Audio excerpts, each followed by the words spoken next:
Oh, we can't see. Afternoon, everybody, both here in the room and online. It's great to be joining you here on Vegetable Land in Sydney. I'd just like to pay my respects to elders past, present and emerging, and extend that respect to any attendees in person or online. It's my pleasure, and it's very lucky for us today to have Dr. Nicole Cook, who's joining us from the University of Wollongong. Quick bio on Nicole. Nicole Cook is an urban geographer that specialises in housing and urban research through critical geographical approaches. Her work foregrounds the agents, alliances and processes through which cities and housing systems evolve, the spaces and communities that result, and the implications for urban and housing policy.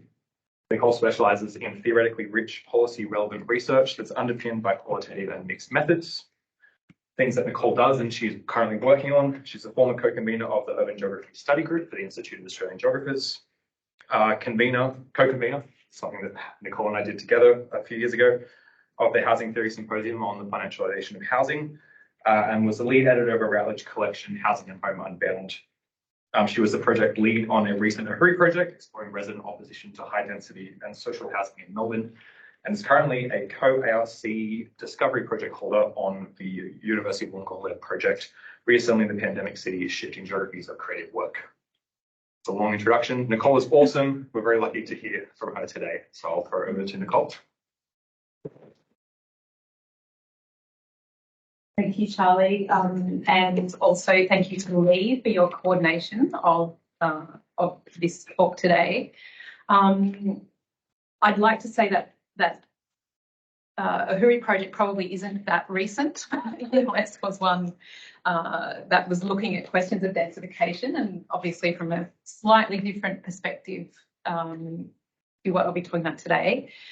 I just want to thank City Futures for the invitation to come and talk today. It's always really lovely to have interest in your work, and I appreciate the space and the time that we'll have to talk about this project and a particular part of the project that I want to talk about. I'd just like to welcome anyone who might be with us today from Liverpool City Council. So we had developed this work in collaboration with David Petrie when he was at Liverpool City Council, and Christine Diener and Jacqueline Newsom, who were also involved in the latter stages of the work. And just as we had finalised our report, we all went into lockdown. And so we kind of all were just in, it sort of was the end really of the project, literally. But now we've had this time and we can kind of present this work at the other side of all of that, wherever we may be. So I'm really excited to be able to kind of talk to this work today. So the research project that I am talking about was funded by the University of Wollongong through the University of Wollongong's Global Challenges program. So that's an internal funding program. And the publication on which this presentation is going to be based is has been co-authored by Dr. Shanaka Harath and Dr. Sophie May Kerr. And Shanaka and Sophie May's imprint is all over this work. They were involved in every phase of the project, including the paper that I'm about to present. So I want to make that acknowledgement really explicitly and say how dynamic and wonderful they both are to work with. So the project's set against this backdrop of land use intensification in Sydney's suburban town centres, focusing specifically on Liverpool, Sydney's so-called third CBD. Liverpool, which is about 35 kilometres away from the Sydney CBD in the southwestern suburbs, epitomises the dynamism of urban change in Sydney's suburban town centres, with higher than average population growth, a proliferation of higher density housing, including massive towers like those of the Sky House, and a concentration of transport infrastructures, including the Western Sydney Airport, and perhaps something that people don't think about so much, the Moorebank Intermodal Terminal. There's also the location of Western Sydney University, UNSW and UOW, which comprise an increasingly celebrated education research precinct, and Liverpool Hospital is the anchor for health industry development as well. In 2016, projections of the New South Wales Department of Planning, Industry and Environment had estimated a 2041 population in excess of 440,000 in the local government area, from a base at that time of 211,000 people. Now, I noticed that those estimates have been revised downward, but the growth rate is still quite high, as you can see there. Now, some of this growth is going to be occurring in lower, if quite mixed density neighbourhoods, but much of it is going to be occurring within Liverpool's central business district that is experiencing and will continue to experience higher levels of densification. Now, Liverpool's evolution as Sydney's third CBD could be considered an example of post-suburbanisation, where the attributes that we traditionally associate with the city centre begin to characterise the suburbs. Despite the emphasis on jobs and infrastructure, this style of development occurs within relations of power. So there's politics, there's questions of how local government and state government might be working together, and difficult questions of negotiation and collaboration. So theorists of post-suburbanisation, for instance, have emphasised the potential for intensification to produce burdens for suburban town centres and neighbourhoods, where the increases in population may not be matched with employment opportunities, infrastructure and amenity. So this intensification, high density housing, different transport infrastructures, can also be characterised by fragmented governance and permissive planning controls that can limit housing diversity and affordability. Now, there's a lot of people who've written about this, and I haven't got everyone's references there. In fact, lots of them at City Futures. So it's just to raise this kind of questions that emerge when suburbs are really put in a position where they have to take on a lot of population growth and what they might be able to get out of it. But missing in these debates are the voices of the people who live in Sydney's densifying town centres. Residents living in apartments weave together housing and infrastructure as it is to create compact cities with the resources to hand. Their experiences therefore provide an insight into governance gaps and shortfalls from the perspective of lived experience. And our project sought to recover these experiences, and from those experiences to identify the changing nature of local governance in densifying town centres. So we recruited people who were living in high-rise in Liverpool CBD to find out what their experiences of high-rise dwelling in this densifying town centre were like. So today I'm going to focus on just one dimension of the data that we collected in our interviews with the Liverpool CBD participants, namely data that related to their housing careers and aspirations. And we're going to concentrate, sorry, I'm coming to this slide now, we concentrate in particular on the experiences of participants living with children in apartments.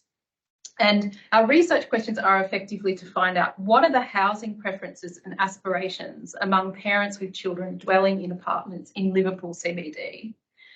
Secondly, to what extent are these preferences borne out in apartment occupancy for the whole suburb? And third, what is the degree of misalignment, alignment or misalignment between these preferences as a measure of demand and housing supply within the suburb? So these are the three questions that I'm going to focus on today. And I'm only using a small part of our data to look at this. All right, so from here, I'm first going to situate the project within a literature that has explored the misalignment in apartment supply and demand, particularly in the Australian context. And from a somewhat different tradition, qualitative housing research that provides insights into demand-side analysis, even though it's not strictly speaking demand-side analysis, it gives insights into that. I will suggest that there's a geographical disconnection in the evidence base across sections 1 and 2. So we tend to do analysis of supply side at a very kind of large scale, and then the more intimate studies of demand that are done from a qualitative perspective tend to have much smaller samples. I'm then going to set out an alternative approach of place-based analysis that allows us to foreground residents' housing perceptions and aspirations as a measure of demand and to tie those to supply within the same suburban town centre. And then we'll get into the actual data and I'll draw together some conclusions. It's often understood that the provision of multi-unit housing in market societies is shaped by investment logics rather than consumer demand or need. Small investors hold a large proportion of multi-unit housing in Australia, with over 55% of these properties in New South Wales owned by investors. So long as the attributes of newly developed apartments are defined in terms of meeting the needs of an investor class, the dwellings released to the market will fail to reflect the needs of occupants. As Kerr, Gibson and Clocker argue, developers typically view apartments as a transitional form of housing for singles and couples. Apartment living is often understood by the development sector as a stepping stone for younger singles and couples en route to purchasing a detached home, or as a space for empty nesters to downsize. Developers therefore tend to favour small, inflexible and undifferentiated 1 and 2 bedroom apartments traditionally targeted at an investor market. The prevalent discourse of the housing construction industry that families, meaning adults with children, live in low density suburban environments is very persistent. Oh, I'm not moving on yet. Okay. From a property development perspective, the construction costs, profit margins and developers' decisions about build quality and design have an important impact on the financial viability of schemes. In particular, increasing construction costs are a key determinant influencing developers' decision-making around apartment size, layout, design and quality of apartments. In the 2018 to 2019 financial year, the rate of growth in apartment costs was 9.7% in New South Wales, which is double the national average. The cost of building an apartment increased by 52% between 2004 and 2018 in New South Wales, and this has led to a corresponding decrease in the average floor area of new apartments of 19% in New South Wales over the same period. So the market provision of high-rise tends towards a smaller product. At the same time, there is limited empirical data on the supply of apartments by size in terms of who is also occupying them. So there is a little bit of a data gap here. Qualitative research with apartment dwellers suggests that apartment demand is more complex than developer and investor narratives suggest, and that it's variegated by family structure, income and age. Easthope, Tice and Randolph developed a typology of apartment dwellers for Sydney and Melbourne that revealed the inadequacy of empty nester and stepping stone discourses in capturing the significance of apartments for families. The typology identified 5 submarkets comprising battlers, meaning families with children on low incomes, economically engaged, meaning no children, singles and couples, through to early middle age with medium to high income, apartment elites, meaning couples over 50 on high to very high incomes, the residentially retired, meaning over 65 singles, and achieving education, meaning singles and group households under 25. Of these submarkets, battlers, families with children on low incomes, comprise the largest share of apartment dwellers in the Sydney sample of 38%. As Randolph and Tice point out, this group is culturally diverse, occupying the lower end of the apartment market, yet by population size comprise the predominant share of the higher density market in Sydney. Work by cultural geographers provides some insight into the factors that, in addition to affordability, shape demand for apartments as family spaces. Through home and neighbourhood tours with households, researchers have identified the time-space motivations of being in proximity to work, school and transport that higher density housing in town centres is seen to offer families. However, without analysis of supply relative to demand in the same neighbourhood, in-depth qualitative research paradoxically abstracts the apartment dwellers from the very localised and specific housing markets and submarkets in which they're situated. And that's kind of what we're really keen to try and bridge in this research. So to address this gap, our research took as its focus the housing preferences and aspirations of apartment dwellers in Liverpool CBD, as well as housing supply within the same suburb. We combined qualitative in-depth data collected through home and neighbourhood tours with participants living in apartments in the Liverpool CBD, with quantitative analysis of current occupancy patterns from the Australian Bureau of Statistics in the suburb.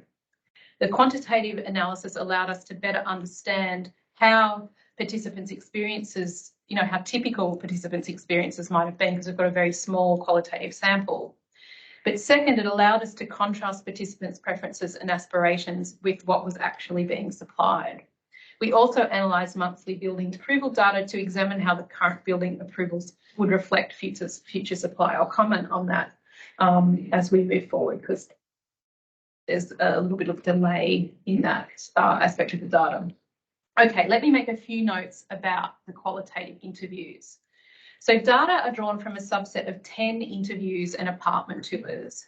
We recruited participants through letterbox drop within the suburb of Liverpool. So it's just the suburb, it's not the whole local government area. And we use social media advertising through the University of Wollongong Liverpool Facebook site. All participants were given a $50 supermarket voucher, and all participants lived in the CBD of Liverpool. The most likely to opt into our study were women in households with children. They comprise 7 out of 10 of our sample, and in this paper we draw exclusively on their transcripts. None of our 7 participants with families worked full-time. 5 out of 7 were born overseas in Cameroon, Iraq, China, Iran and Bangladesh. And this reflects the cultural diversity of the town centre more broadly, where 69% of residents are born overseas. That's compared to 43% for Greater Sydney. So interviews were conducted over a few hours, combining a home and neighbourhood tour. We used a semi-structured interview divided into 7 sections, and each of these sections had multiple questions and each question had multiple prompts. It was a very, very detailed research instrument. So the 7 parts were, first we had a warm-up exercise. We had a, oh, sorry, I've just realised it says I'm muted. Is that right? No. Oh, it's okay. That's just that computer. Okay, I don't have to worry about it. All right, I was just looking at this thing flashing at me and I thought, oh, Sorry. all right. So we had our warm-up exercise and then we asked people to take us on a home tour. We had a whole section around valuing your apartment, and that was a lot of financial questions. So we've got all this financial data there too. We did a section on neighbourhood values, looked at common spaces, walking around the common spaces in the apartment block. Then did a neighbourhood walk and then did simple demographic data at the end. So, all right, if we look at the details a little more, you can see that we started with a very broad question. I just wanted to share this question because it's sort of a simple question. I'm excited to just tell you about it because it's a very good way to get people to start to talk about how they're experiencing where they're living. And it literally asks on a scale of 1 to 5 about how happy they are about where they're living. And then they say 3, and we say in the next question, what does this point on the scale represent for you? And so then this can unleash for a lot of people already. We get so much data straight away from that very simple question. And then we have these kind of follow-up prompts. But in particular, this is part of the warm-up exercise. As we start to move down, this is where we get the questions that we're able to dig into why they might be living in this apartment, but also specifically as we get right down to the bottom prompt, would you have preferred to live in a detached dwelling? And so through this qualitative method, we can come much closer to how people are weighing up this decision. And there's more questions that we could ask there. As Sophie May and I reflect on this a little more from the qualitative perspective, there are other ways more things that we could ask about people's weighing up and experiences really of being in an apartment as opposed to a detached dwelling, and at what price points these choices become important or not. But I'm bringing this up because you can't really get to people's rationales without asking this and creating the space for it. And it's one reason why qualitative research is really important, to get the kitchen table conversations about this group of people who are driving demand for this particular type of housing without kind of sitting down and kind of teasing out how they're rationalising what they're doing. So just a note there about the importance of qualitative work. And gee, we would love to have a much larger sample on this, but we're going with what we have with this small grant that was around $14,000 to do this work. So let me share with you some more elements of this. All right, so let's have a look at what we found. So reading the transcripts first for why participants were living in their current apartment, high-rise emerges as a desirable and distinctive housing submarket for the Liverpool CBD families.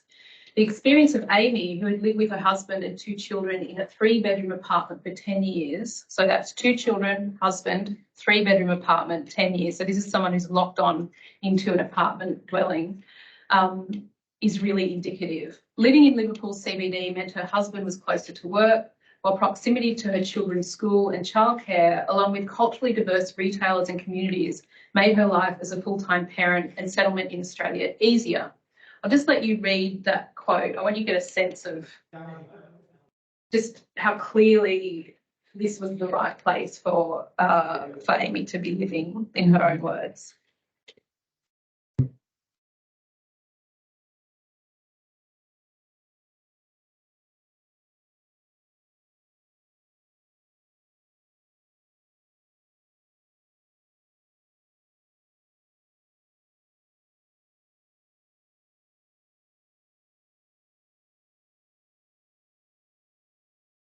Okay, let's just have a look at one more example. So this is not in the paper, these long quotes. That's why I'm taking the opportunity to share them with you today. So this is Ayasha, she's in a couple family with her husband and 2 children, renting a 2-bedroom apartment.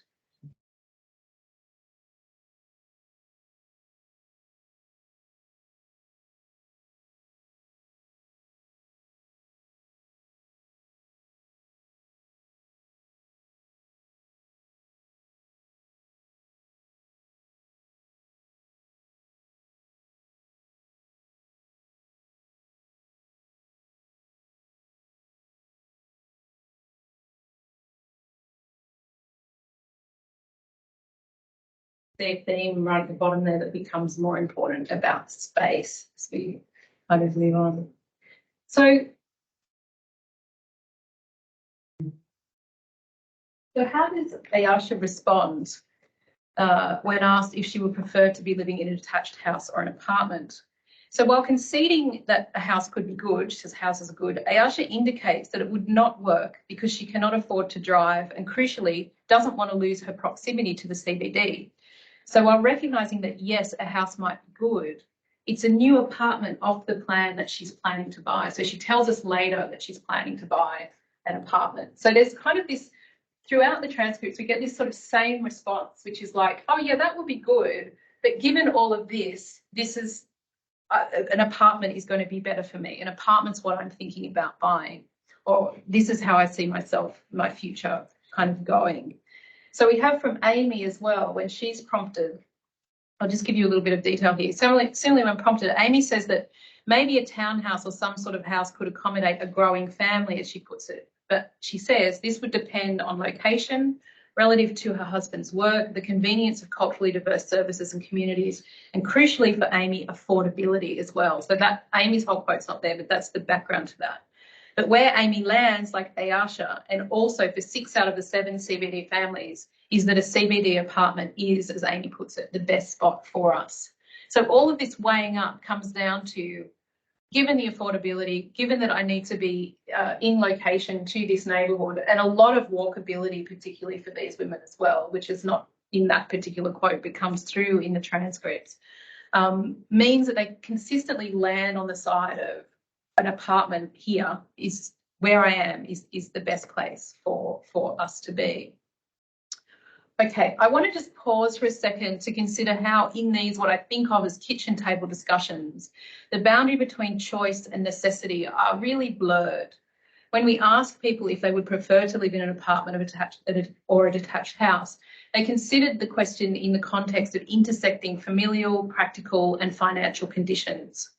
There is a recognition that detached dwellings will be more spacious, while at the same time, clear statements that the apartments in the CBD in which these families live are, as Amy says, the best spot for us.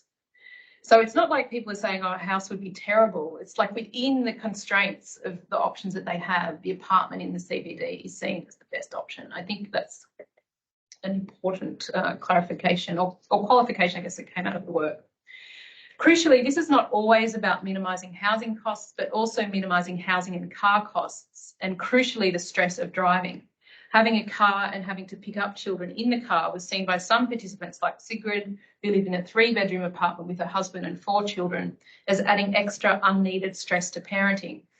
As she puts it, I'm close to everything. The children can go to school. I have no pressure driving them or picking them up, which is really the best advantage to me.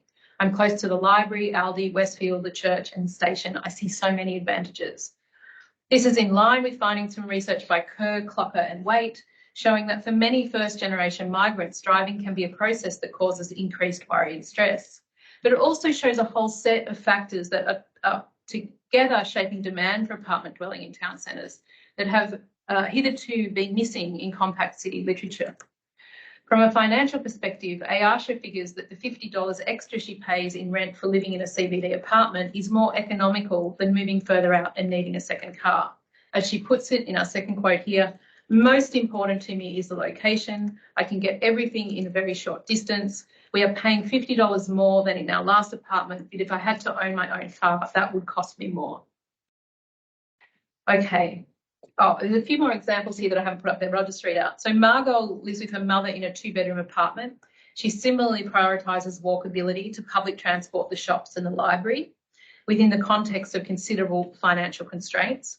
While Naomi, who lived with her husband and 4 children in a 2-bedroom apartment, that's 4 children in a 2-bedroom apartment, with a mortgage, described her apartment as what we could afford, close to the train station and within close proximity to the shops where, quote, we didn't have to have a second car. Okay, so this is a small sample. To get a sense of how representative these accounts were, we used analysis from the Australian Bureau of Statistics to give us a bird's eye view across the Liverpool suburb. And this is a big shout out to Shanika here, who did this beautiful work for us. So when we get a look at the Liverpool suburb, where this is encompassing the CBD, but it's not the whole local government area. So we're looking here at column 2 and at the 4,852 occupied apartments in the suburb of Liverpool on the night of the 2016 census. We've taken out the unoccupied apartments, okay, from this data. And we're asking now of this data, of this table, how many families were occupying these apartments on census night in 2016.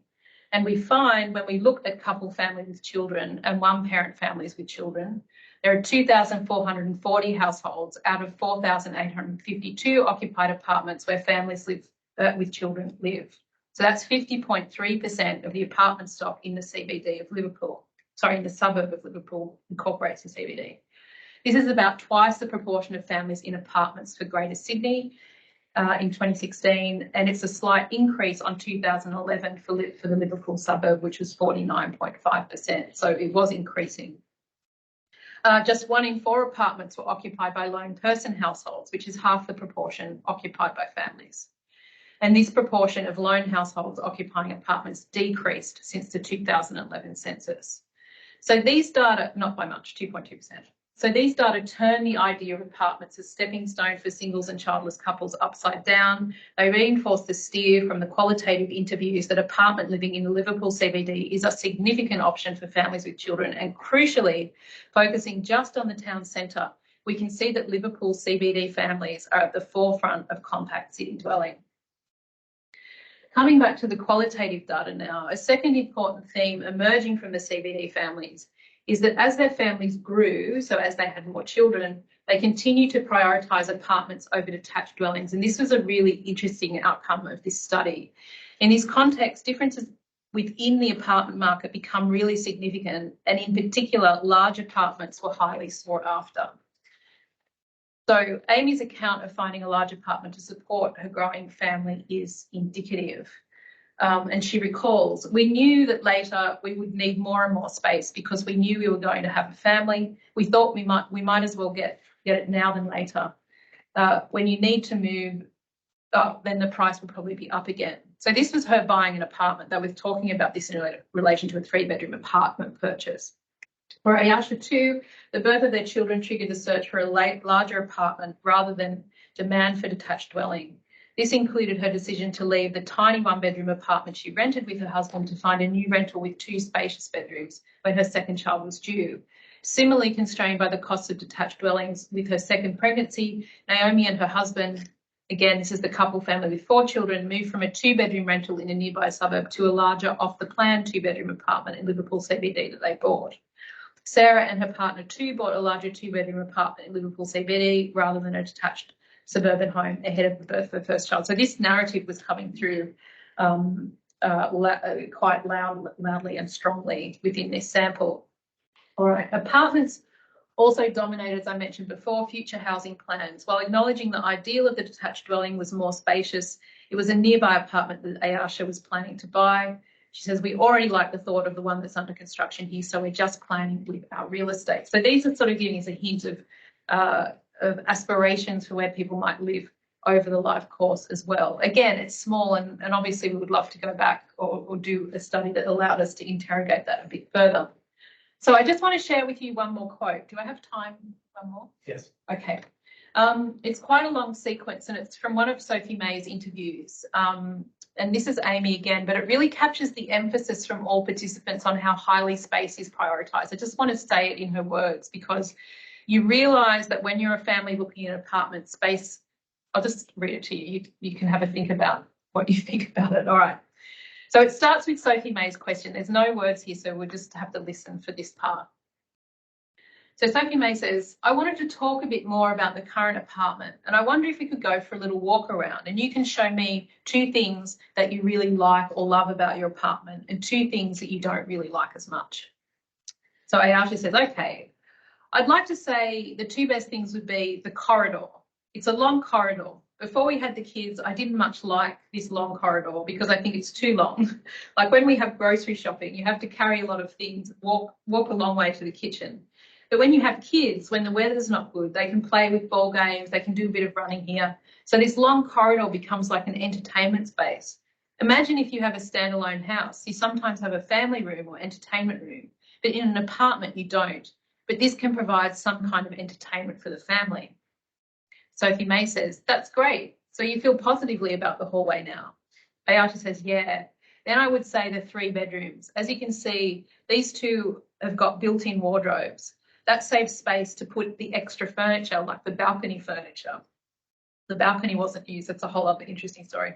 The bedrooms with the built-in wardrobes, that's very good. That's what I like. Also, the last bedroom has the ensuite and the walk-in wardrobe. Sorry, the walk-in wardrobe, that is our warehouse. She laughs. Sophie May says, you've got lots of storage space in there then. Ayasha says, yeah, that's right. This would be the 2 best parts of this apartment, the spacious bedrooms with the storage space either open like this or the walk-in wardrobe. And of course, the ensuite makes things a bit easier so the kids don't have to fight the toilet with us. So this is wall-to-wall narrative about the space, the storage within this apartment. All right. So despite the importance of spacious apartments, participants also hint at supply side gaps. This included in your apartments the small size of bedrooms. We're getting 2 single beds into a second bedroom and being able to open the cupboard or the bedroom door was difficult. Where in common areas there was no space for prams and bikes, and whereas Naomi notices in her block here, 3-bedroom apartments are very scarce. She figures on our floor there are 10 apartments. There's 2 1-bedroom apartments, there's 1 3-bedroom apartment, and then there are 7 2-bedroom apartments. So in terms of ratio of apartments, there's really only 1 family that could live across these 10 apartments, which is pretty low. Her figures are not too off what the actual proportion of apartments. We'll look at that in a second. Naomi goes on to suggest that I don't think the buildings are ready for families. I think that the council sells off the land, but they don't really then ensure that building developers are creating apartment spaces that are practical for families. Okay, so that's Naomi's perspective. These accounts challenge the norm then that a detached home is the only appropriate housing form for families, against which all apartments, regardless of size of those apartments, are inadequate. On the contrary, as families embrace apartments, the differences within apartment markets become significant, in particular from the perspective of the Liverpool CBD participants. Spacious apartments in suburban town centres are highly sought after. So we wondered then from this, how common are the larger 3-bedroom apartments in Liverpool? If we break down the total number of occupied apartments in the Liverpool CBD by number of bedrooms, 76% were 2 bedrooms, followed by just 15% 3-bedroom apartments and 8% 1-bedroom apartments. Just a little bit of bonus statistics here, which we had to do as we were doing the media around this paper. Of the 3-bedroom apartments, 70% were occupied by families. So that's very different to other figures that you will get in other places about who is occupying 3-bedroom apartments. And the 2-bedroom apartments, 51% were occupied by families and 24% by lone households. Okay, just some figures here, which you've already seen these, but just presented a different way. So given that 50% of all apartments in 50.3% of all apartments in Liverpool CBD are occupied by families, but only 15% of these apartments have 3 or more bedrooms, it seems like there could be an undersupply of larger apartments in Liverpool CBD. That's what we've concluded from this. When we look at forward projections, the 2021 census, when we did our projections, wasn't out. And so we're using building approval data to try and get over the problem that census wasn't out then. But the extrapolation that we did showed that almost all the new stock was going to comprise 2-bedroom apartments, along with a big drop-off of apartment construction in 2018, by the way. So it'd be interesting to check what happened there. All right, let me draw together some conclusions and then you can bombard me with questions. So during our interviews, Ayasha insisted, this is from Ayasha's quote, 95% of my daughter's classmates are brought up in apartments. Sigrid from Cameroon observed, here in Liverpool, there are so many buildings. Most of the city dwellers do live in apartments and units. So you just accept that that's the way that it is. These accounts attest to Liverpool as a dense and densifying CBD and the real differences between what's happening in suburban town centres and what might be happening in the broader local government area. However, this process that we could call post-suburbanisation, I'm happy to have a chat about that, is an uneven process. It's shaped often by market-oriented policies that can have important implications and limitations for housing diversity. For example, a large share of multi-unit housing stock, as we saw in the Australian context, is developed for individual and small-scale investors, that coupled with construction costs and permissive planning control tends towards the production of smaller apartments, more or less what's happening in Liverpool.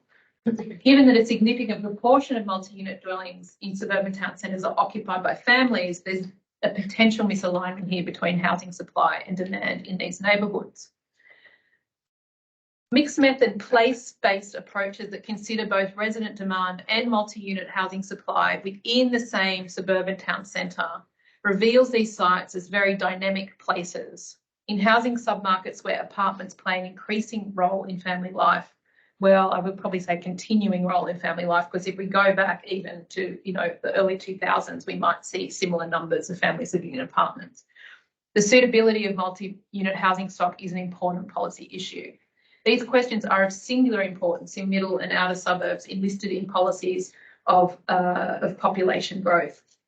As our analysis of the Liverpool CBD, Sydney southwestern suburbs illustrates, the idea of low density and car dependent suburbia really fails to capture the multi-unit character of suburban town centres. Here, in the context of rising housing costs, privatised transport burdens and employment barriers, residents seek CBD apartments that can address the time geography demands of family life.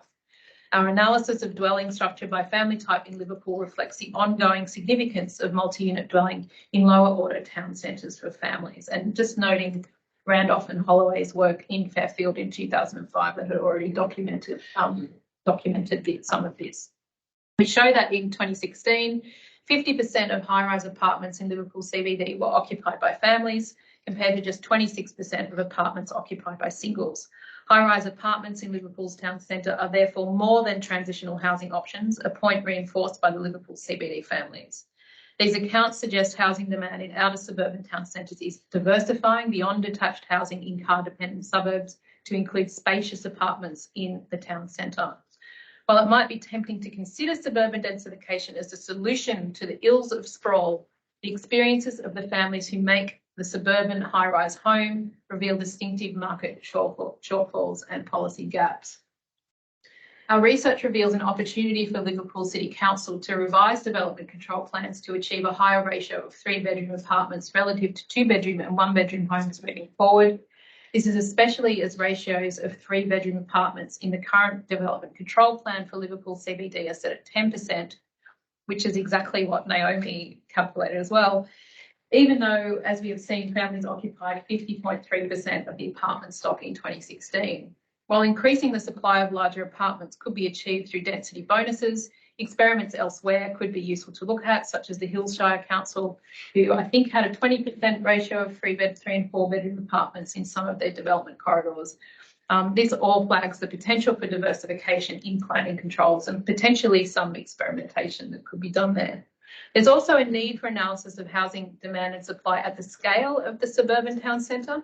because as we've shown, the proportion of families living in apartments in these town centres like Liverpool is twice the metropolitan average and higher than the surrounding local government area. Without targeted place-based data and analysis of that data at the scale of the suburban town centre, the dynamics of housing demand and supply in these rapidly transforming places remain invisible in planning, research, policy and practice. We cannot see what's going on. The risk is that even in relatively affordable housing submarkets, there is unmet demand and poor market response. Crucially, and at the same time, I think we do ourselves a disservice if we don't recognise that there are differences between town centres based on their place within the broader economic and cultural geographies of the city. So I'm definitely not suggesting extrapolating what we found in one town centre to every other town centre. Either way, correcting misalignment in supply and demand lies at the core of successful densification. This includes multi-unit housing that is fit for purpose, that encompasses evolution in housing careers, and that, if it were underpinned by further research, could respond to even more recent trends in the post-pandemic reconfiguration of home and work, which is probably where this would need to go. The development and construction of high-rise buildings has a long-term impact on housing markets. Misalignment has the potential to exacerbate existing shortfalls in housing submarkets. It can drive scarcity for people like Naomi. It can fuel house price increases and lock populations into ill-fitting and inefficiently priced housing for decades and decades to come. By bringing the cultural geographies of home into dialogue with the economics of housing in suburban town centres, resident experiences and socio-cultural change can be better integrated into our urban development planning. As this research demonstrates, apartment size is an important dimension of densification, where tensions between market-led development and public policy responsibilities manifest. Thank you.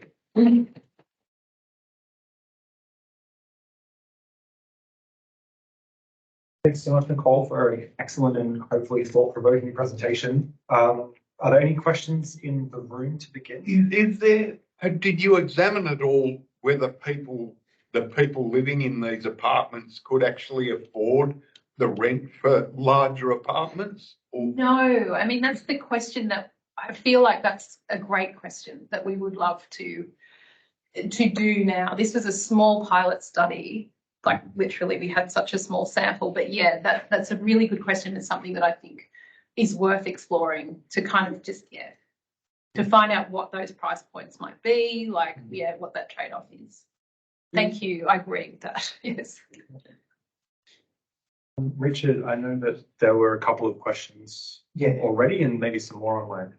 So we've got a question here from Pete McHugh, and he asks, my question is related to the balance between carrots and sticks. I understand the author's suggestion that DCP changes. My concern is whether the power rests in the relationship between developers and government. I can imagine the developers will resist, probably against those changes, and probably stop them happening.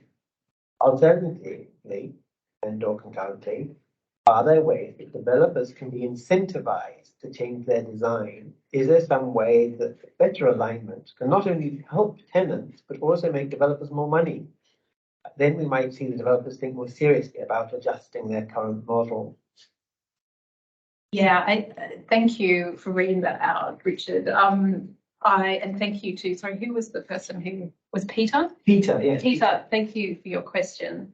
So yes, I think any regulation to increase the minimum number of 3-bedroom apartments in Liverpool specifically would require some type of incentive for developers to do that. I think there are ways to tie, density bonuses. There's different sets of incentives that could be looked at. I mean, maybe it's density bonuses, maybe it's tax bonus. Like, there's a different levers that could be used to bring about this change. And I was actually just talking to my students the other day in a totally different context about food systems. Anyway, we were looking at the amount of policy and investment that was pushed into getting our industrial food systems going after World War II. And when we think about the kind of shifts the kind of challenges, I guess, that we're facing in housing now, we sort of get very tentative about making any steps into the regulatory space, but also creating a set of incentives that can make those regulations be a bit less fierce. And I think we should be a little bit more proactive in that space. A lot of the big systems that we came to really value in the 20th century emerged because of that type of, I guess, engagement between governments and the private sector. And I think what is sort of emerging from this for us is that those conversations really need to be happening again now. Now is the time for this, particularly when we see, coming back to this housing context, that it would be very unlikely that regulating for 3-bedroom apartments is going to have a negative effect for any of those, those families that comprise 50% of that housing stock. But yes, we need to get the regulatory setting and the incentive settings right. But let's have the conversation. That's what I would say. Yeah.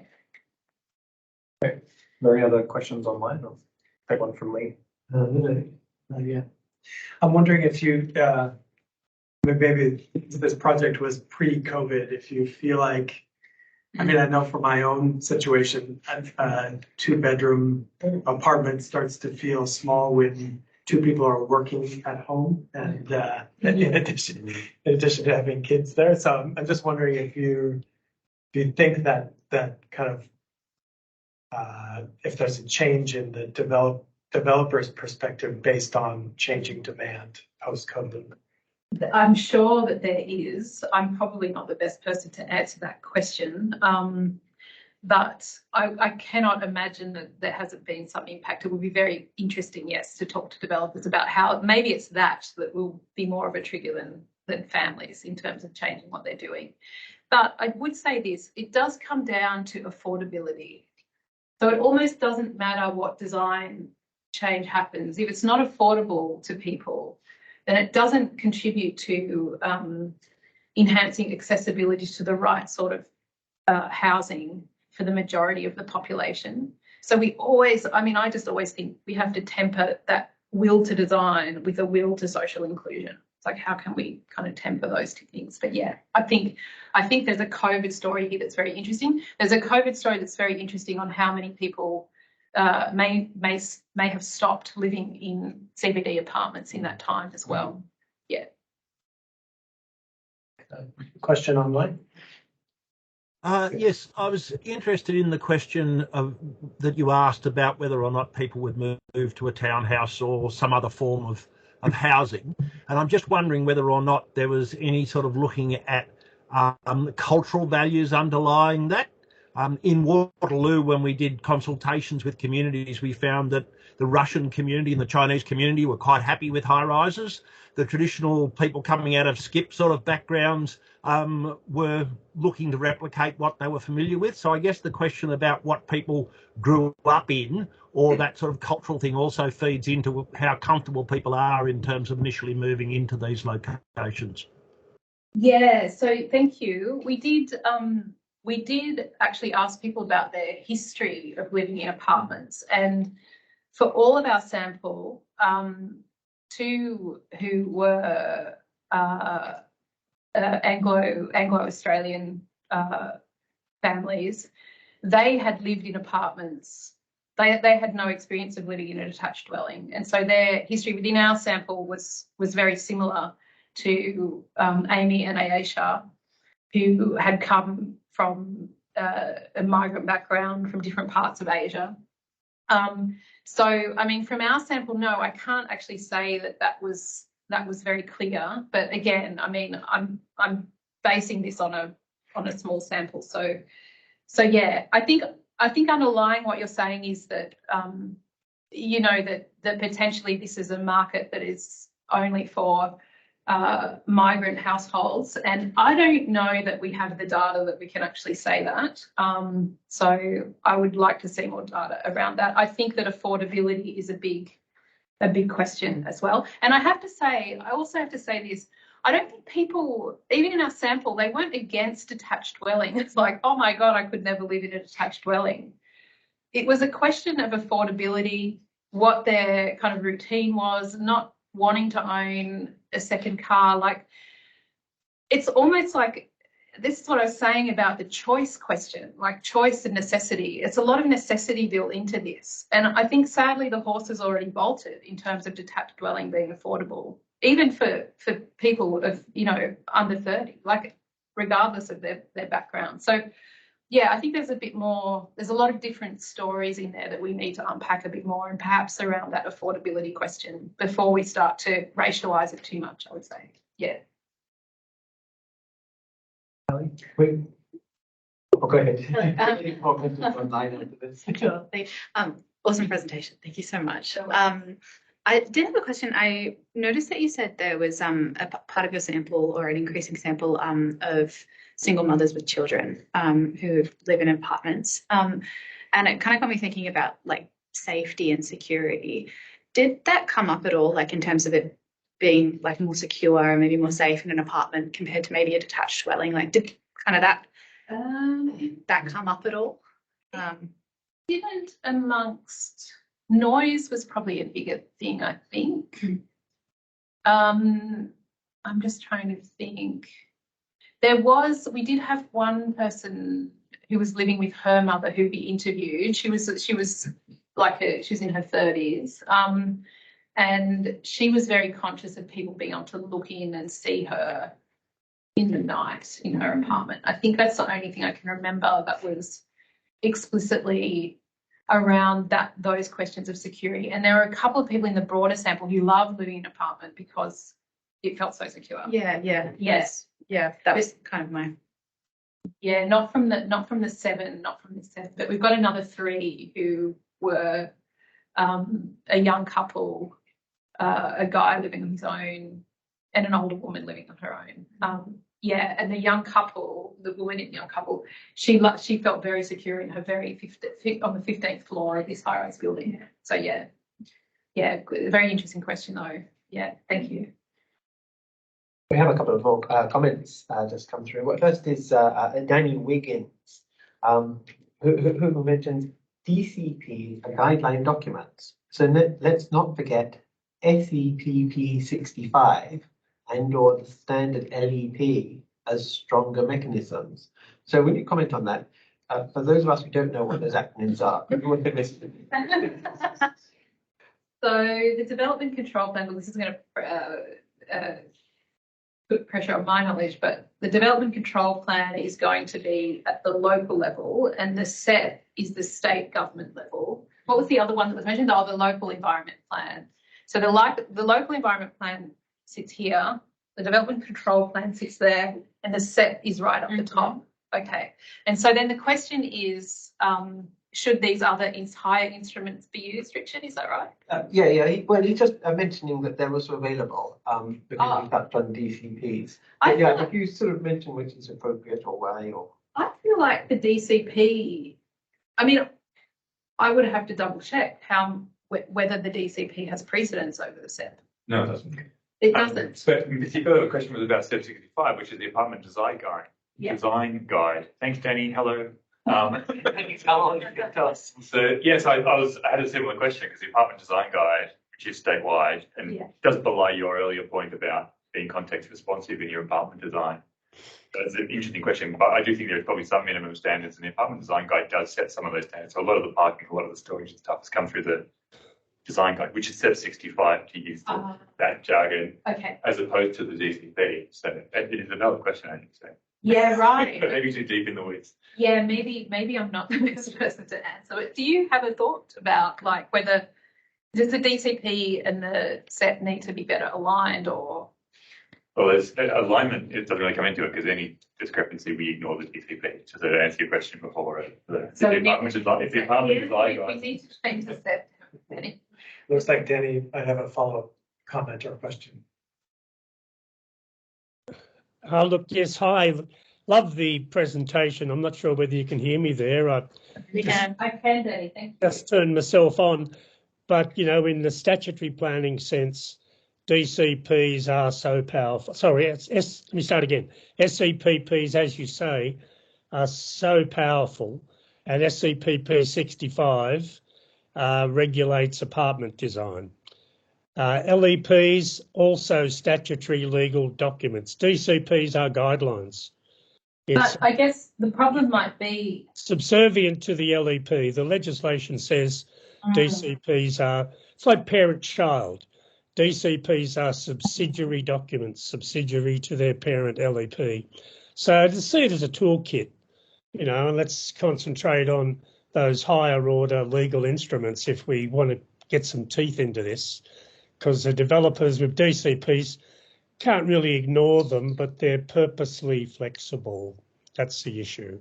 I guess, thank you, Danny, for clarifying. I guess my question might be whether if you have a set which is applying to everywhere in the same way, do you lose the specificity of what you might need to be providing for a particular neighbourhood? Yeah. So SEP's going to apply to Liverpool in the same as Strathfield and the same as Bondi, but we might have really different demand in those places. I mean, something else to add to the equation, there was a draft SEPP called Design and Place SEP, which was going to, just as you say, I'm so pleased to hear the word place being used over and over. The Design and Place SEP was going to incorporate SEP 65 with a new set of apartment guidelines and with a focus on place. The previous government killed it. So you might like to backtrack a bit and have a look at the Design and Place SEP. It would be great with the new government to see if we could actually give that a bit of a nudge. Okay, awesome. Thank you, Danny. Lots of important legislative insight.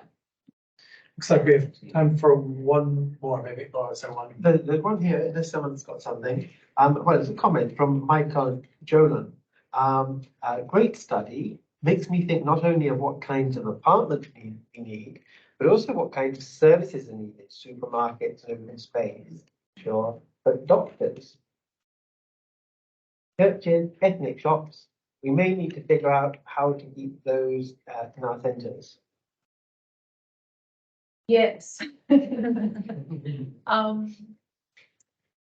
the sense that we're losing them, maybe? I think it's just a comment that as well as 3-bedroom against 2-bedroom, other services are also maybe. Oh, yes, absolutely. Yeah, for sure. Yes, there would be no point developing 3-bedroom apartments that don't exist in neighbourhood with a town centre and transport and all of those things. I mean, yeah, totally agree. Yeah. Anything else online? I think we've got a pause in online if anyone's got something. Otherwise, I know it's not quite what the research was, but I'd love to know why the apartment building costs has gone up so much. You mentioned that earlier on, and it's making it so unaffordable for people to get hold of these 3-bedroom apartments. Is there a reason for that, or it's not known?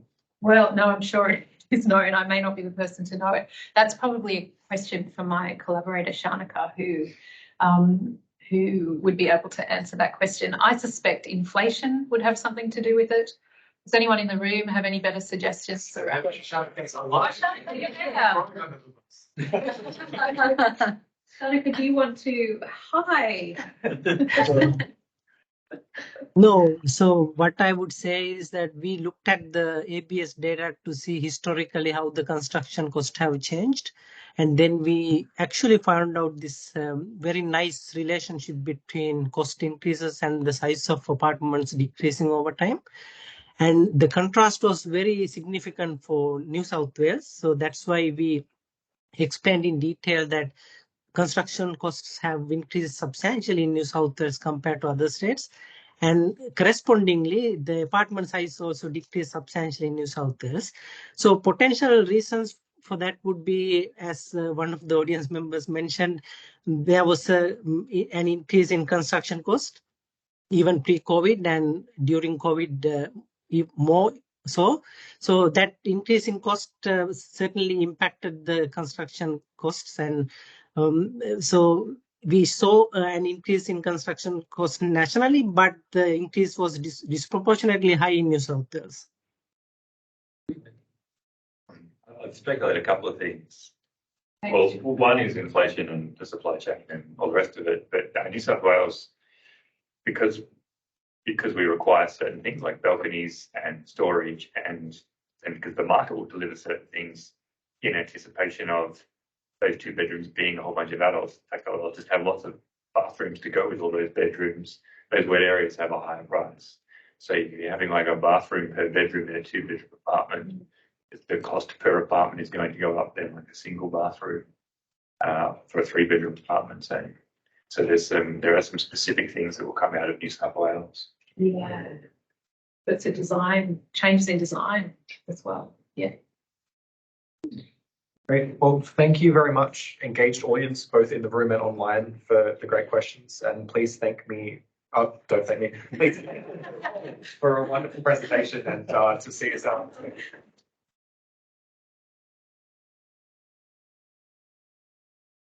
And just for everybody's, this is our last seminar for the term, so keep your eye out for the advertisement for the next seminar at the beginning of UNSW's T3. So see you all soon.